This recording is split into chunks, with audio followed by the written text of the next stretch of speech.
Hello. Hi. Hope you're well. Hope you're swell. Hope you're ready.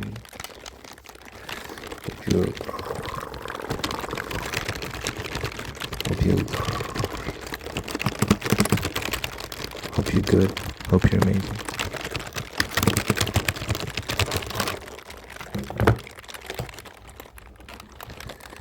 Some people don't like the gameplay.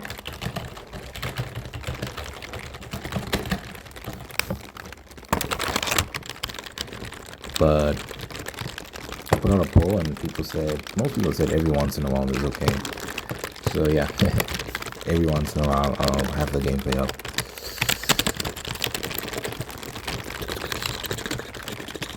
Every once in a while I'll have the gameplay up.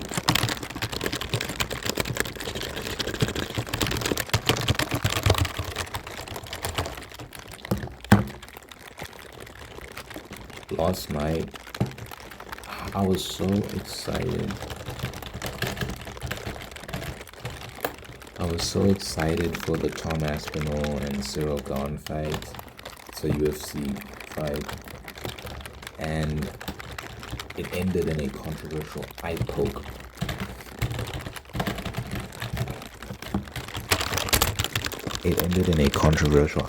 Ciryl Gane had accidentally poked Tom and I. People say it was intentional. It was a brutal eye poke, by the way.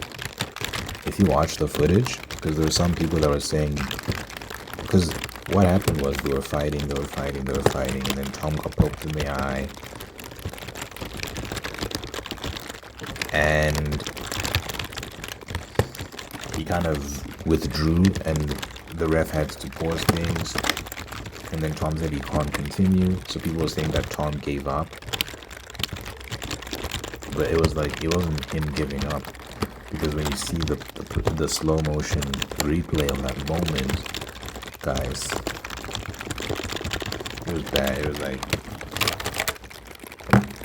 when I press my eyes like this amount of pressure is uncomfortable. Just this. I just do this. It's uncomfortable. If you watch the footage, Cyryl's eye, fingers, went knuckle deep, this much. I don't even know how that's possible. It was bad. It was I was cringing just looking at the footage. I was like, ooh.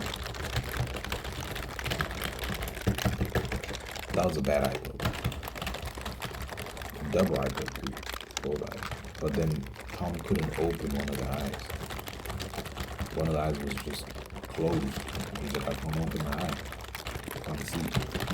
So they have to stop the fight. To say he gave up is crazy. He said, bro, he just couldn't continue.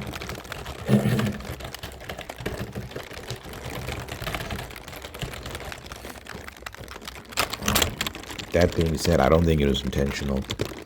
Because Demetrius Johnson, who's former UFC champion, and just expert mixed martial artist, he has a YouTube channel where he breaks down these fights.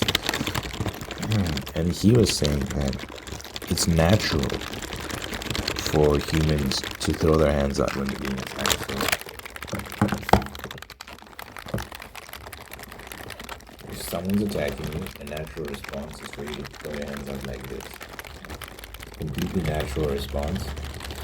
And apparently in mixed martial arts, when you're doing a leg kick as well, you're taught to put your hand on your opponent's face and then swing. It's all about balance, leverage, all these sort of things, right? So everyone that's saying it's intentional, people will go with narratives to suit their own biases and whatnot. Oftentimes the truth is a lot more boring or nuanced.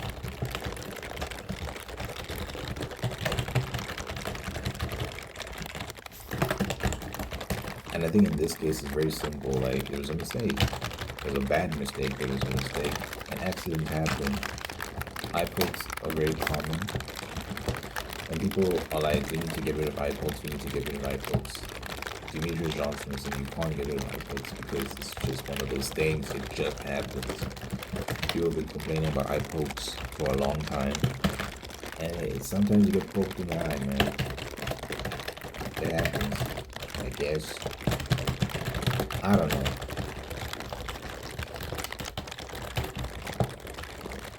There's debates about like how to deter eye pokes, like maybe make people lose points for it or something like that.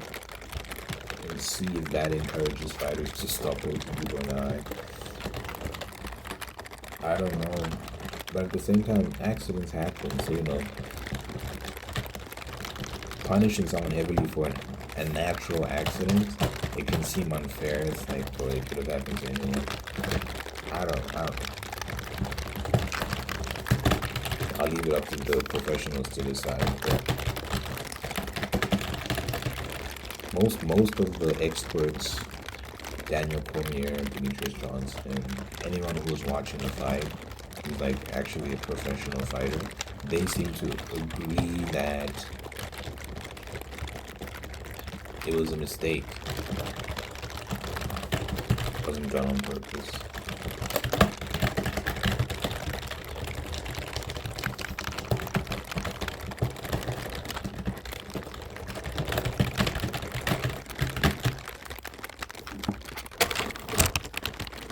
But yeah, anyway. I learned a lesson from Fortnite yesterday. I've been playing and winning a lot of matches, and as a consequence of me winning a lot, just running through players, I've started getting matched with like significantly better players, and I'm getting my ass kicked.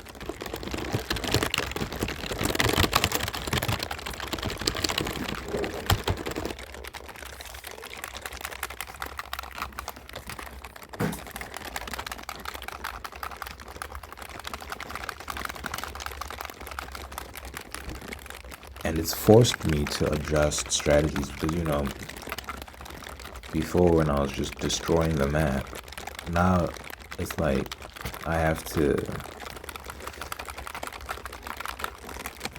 be more conscious of how I approach situations. So one thing I've started doing is when we all spawn on the map and we're kind of skydiving towards our respective locations, I avoid areas that are dense with players, and I just focus on getting my weapons, collecting as many power-ups. Fortnite calls them boons. So there's different types of power-ups. There's boons and there's medallions. Boons are like lower level power-ups. Medallions are significant power-ups. You can think of it that way. So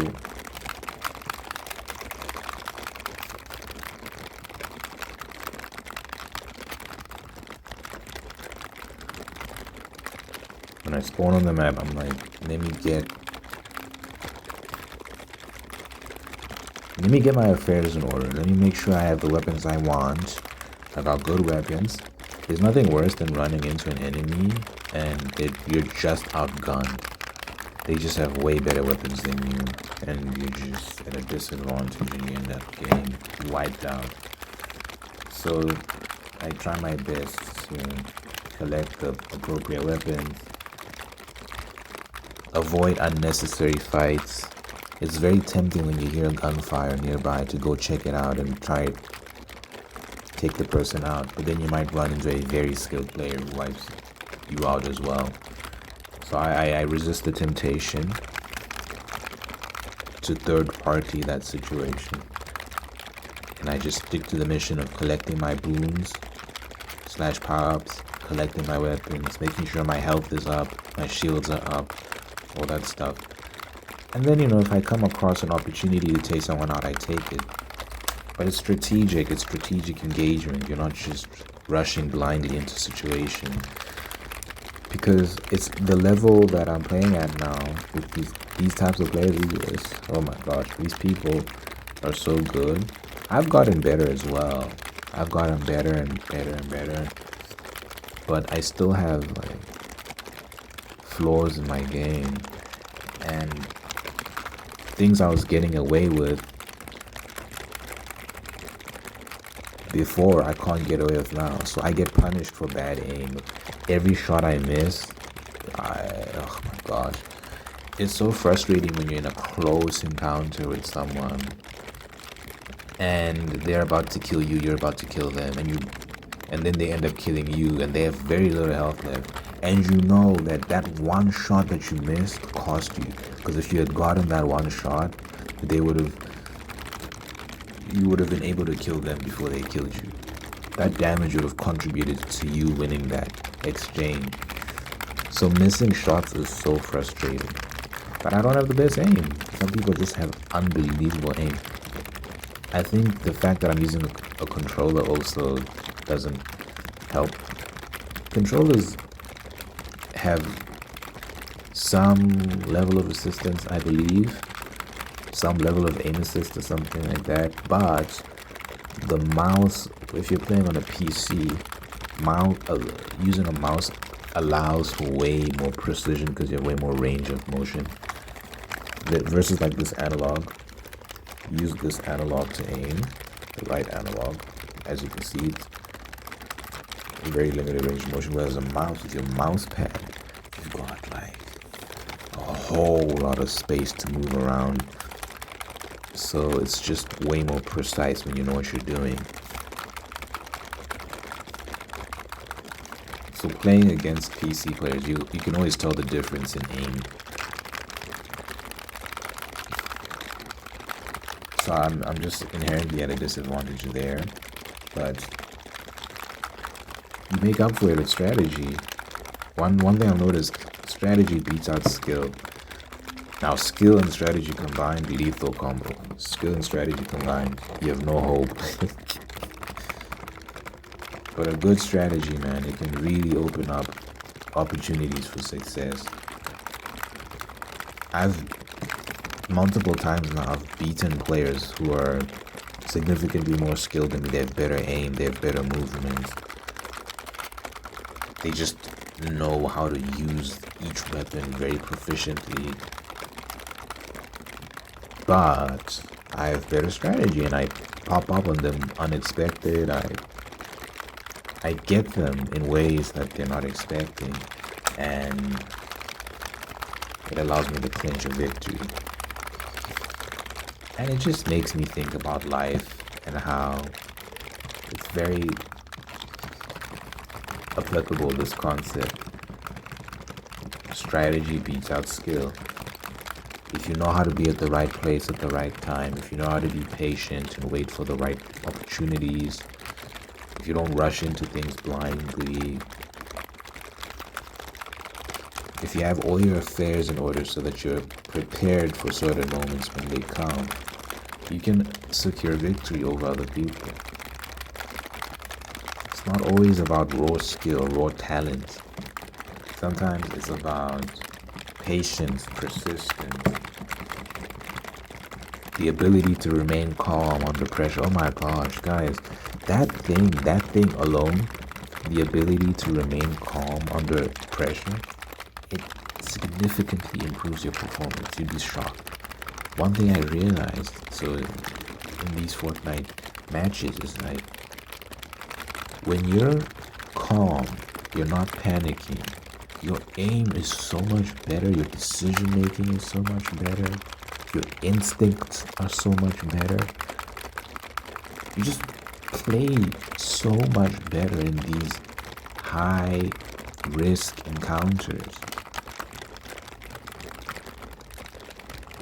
And I mentioned this before, but I noticed when my Wi-Fi would be performing poorly and my game would be lagging, I'd be playing better, which is counterintuitive. You'd think if the Wi-Fi lags, you play poorly, but I noticed I was playing better because since there's a delay in my inputs and what I'm seeing on screen, I naturally calculate 10 steps ahead.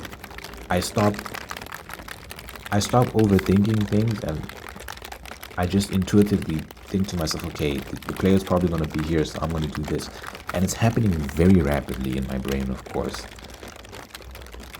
It's more instinctual You're just making decisions based on what you think is gonna happen, but it's intuitive.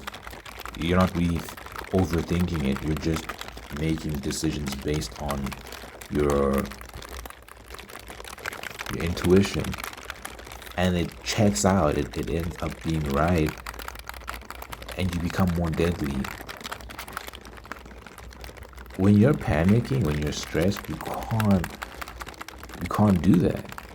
You can't enter that zone, that state of mind, because you're thinking 2-3 different things at once, and you don't know which way to go, and you're hesitating, and you're more likely to run away than engage. And when your back is turned because you're running away, you're just an open target. You get shot, you get killed. One thing I'm trying to stop doing is running away. When I encounter a very skilled player, I'm just like, look, man, even if you die, it's okay. Just fight. Don't run. Because there have been moments where I've stayed and fought, and even though it was very close and I almost died, I actually won. And I always surprise myself. I'm like, huh. Good on me for not running, because I would have thought that if I stayed, I would die, but I actually won that encounter.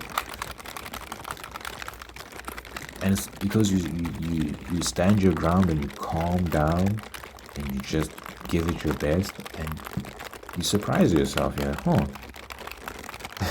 I can't believe I beat that player. So I'm trying to stop running away when I get cornered, when I get caught by surprise. The natural instinct is to flee, but I try my best to just stay rooted to the spot and just trade gunfire, and hey, may the best player win. It's so tempting to run, and sometimes running is the best option if there's an avenue for escape. And sometimes the best thing to do is to just stay and fight, which is another metaphor for life. It's often best to just face your problems head on. You should have discernment. You should know when it's best to leave a situation and live to fight another day. You should know when it's best to just leave and come back when you're prepared. You know,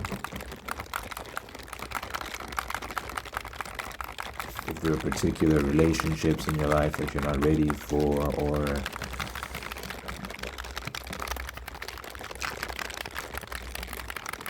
maybe there's a career that you find yourself in and it's very intense, and there's a whole lot going in your life right now, and you're just like, I need to take a step back. I need to gather my thoughts. I think it's okay. I actually know someone who was going through that, where they left their work.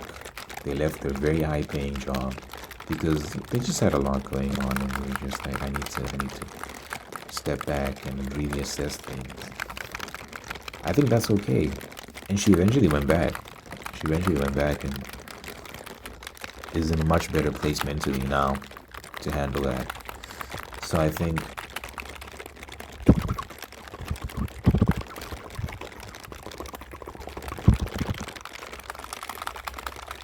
it's very applicable to life, that concept.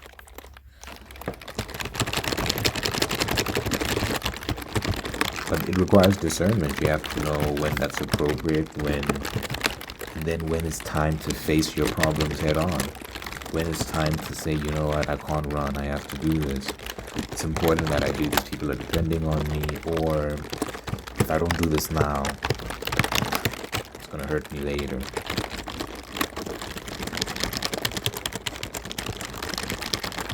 Maybe you have to study for an exam, or there's a deadline for a project and the work has to get done.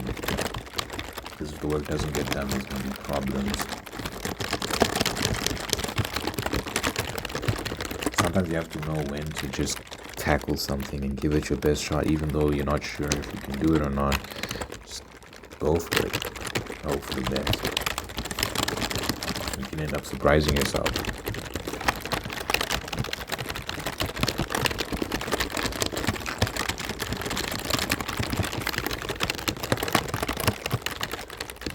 And then, in other news, Xbox. They're in trouble.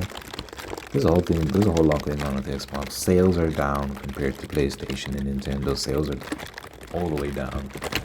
They're not doing great sales wise. On top of that, there's room. Well, they did increase the price of the Xbox Game Pass, which is a subscription service that gives you access to a library of games for a monthly fee. A digital library of games for a monthly fee. They increased the price like significantly. It's very expensive now. It was such a surprise or such a shock to people. The website actually crashed because so many people were trying to cancel the subscription. Now there's talks of them making their next console like $1,000 or something like that. Like very expensive. They say they're gonna charge a whole lot of money for their console, which is puzzling because like why would I buy Xbox? Because y'all don't have any exclusive titles, and the very few exclusive titles that you have left to your name are not exclusive anymore because you're making them available on PlayStation. Forza's on PlayStation. Halo is coming to PlayStation in 2026, which is, I never thought I'd see the day. That is a line I didn't think would ever cross, but here we are. Halo is on PlayStation. It'll be a matter of time before Gears of War is on PlayStation, I guess, at this rate. And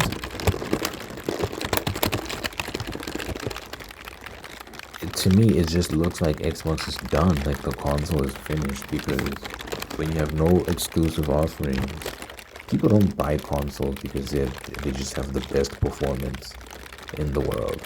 No, we buy consoles because they're plug and play, and also they have these games that we want to play. So for example, I used to buy a PlayStation because there were specific games that were only available on PlayStation that I was looking forward to playing. That's not as true these days. There's not much I want to play on the PlayStation platform, if anything, to be honest.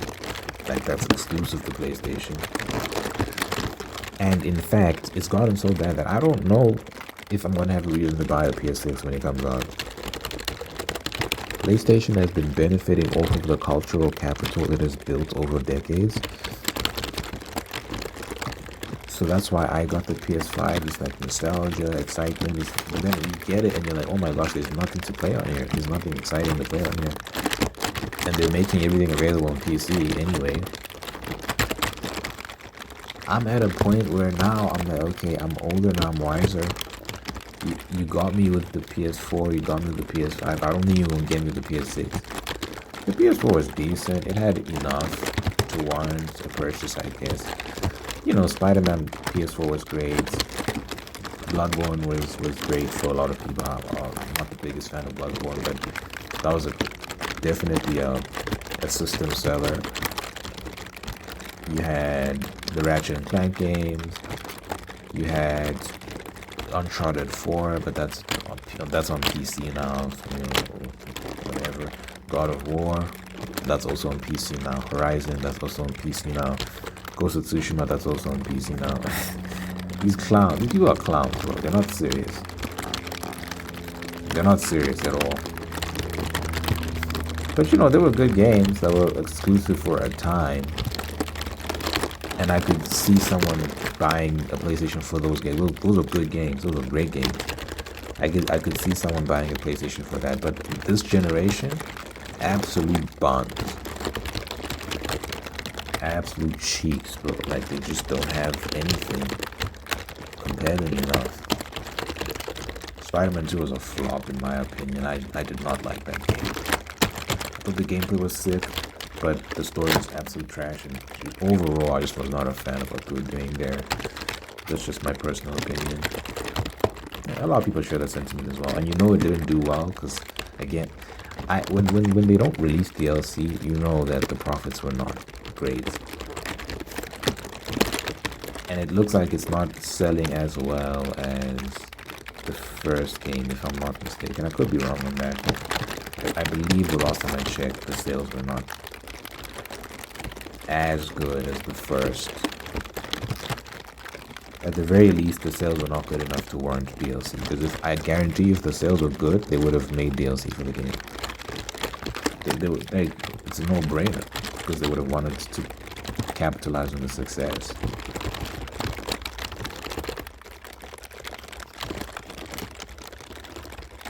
And other games that have come out for this generation for PS, they've just been very underwhelming. So I'm at a point now where I'm like, I don't know if I'm gonna get a PS6 unless they show me something that I really need to have that's exclusive to the PS6. Otherwise, I'm not doing it again because these things are getting expensive, and it's like they've always been expensive, but they're getting even more expensive. And it's like, what is it for? At this point, you might as well just get a PC, bro. Just get a PC. Because they're going to make the games available on PC anyway. Whatever exclusive games they have, they're probably going to make it available on PC. So I'm not going to buy a PS6.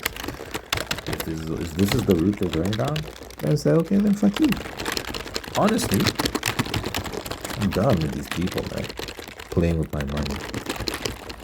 And Xbox, so that's the road PlayStation is going down. But they're still selling for now. But Xbox is done. I saw a long time ago, like 10 years ago, I already saw there's no reason to own an Xbox. This was 10 years ago. I was like, Halo hasn't been good in years. Halo's been... What is the last good Halo game? Halo 3? Maybe Halo Reach? I don't know. Halo fans, let me know. I played Halo 3 and I enjoyed it. I think Halo Reach is what they say was the last, like, great Halo game. I could be wrong, I don't know. But it's been a long time. I think it's been like 10 years, maybe more, since we've gotten like a proper Halo game that's really great. So that cash cow is looking anemic, it's looking anorexic.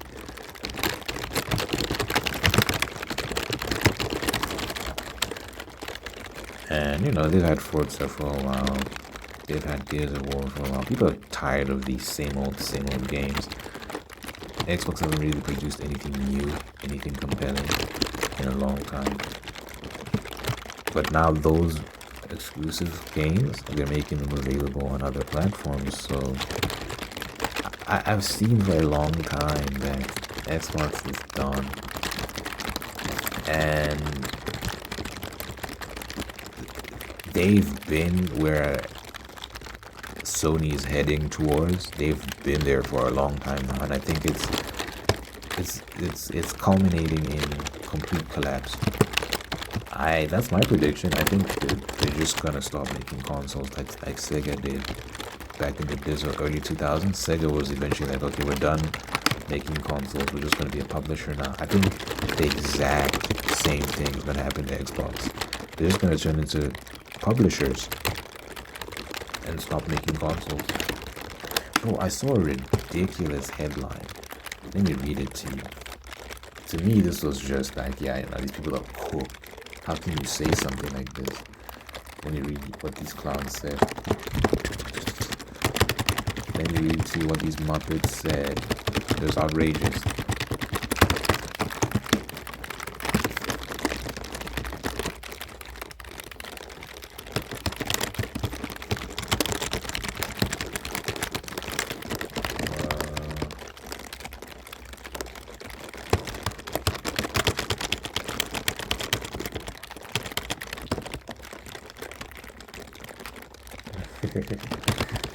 Listen to this ridiculousness.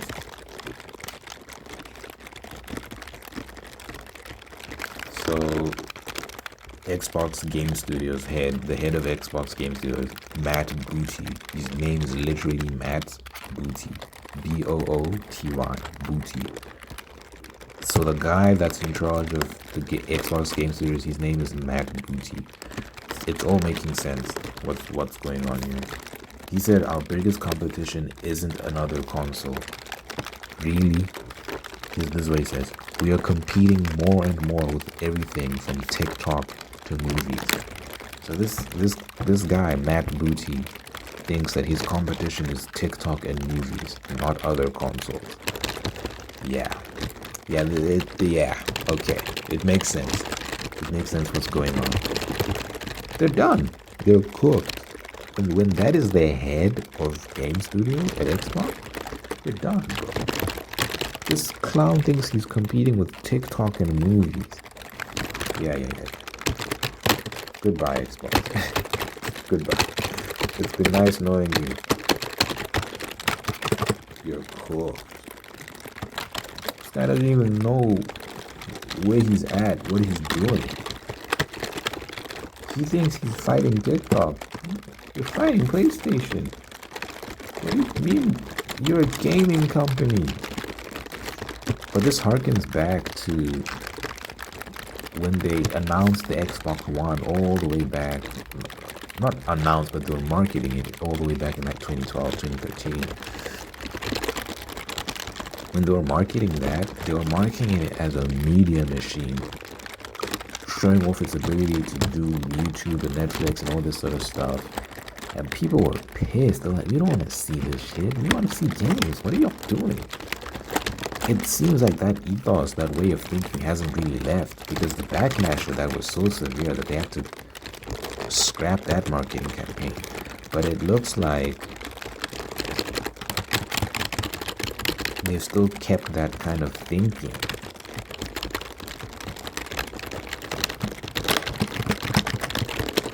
Because why the hell would you say you're competing with TikTok and movies? It's just they've thrown in the towel, bro. They've thrown in the towel. They're not interested in making games. They just want to get into publishing and get into media and all this other stuff, like different types of media outside of games. Then just say that then. Stop confusing people. Because we're out here thinking you're a gaming company. We're out here thinking like what you're about is making games, but you're talking about TikTok. TikTok. What the hell does TikTok have to do with anything? They should just start an Xbox social media app. And you can just share memes and I don't know, dance videos and stuff. Get out of the gaming business, bro. Because I don't know what this post is. What a rubbish post from this guy, Matt Booty. Oh my gosh, you can't make this stuff up, bro.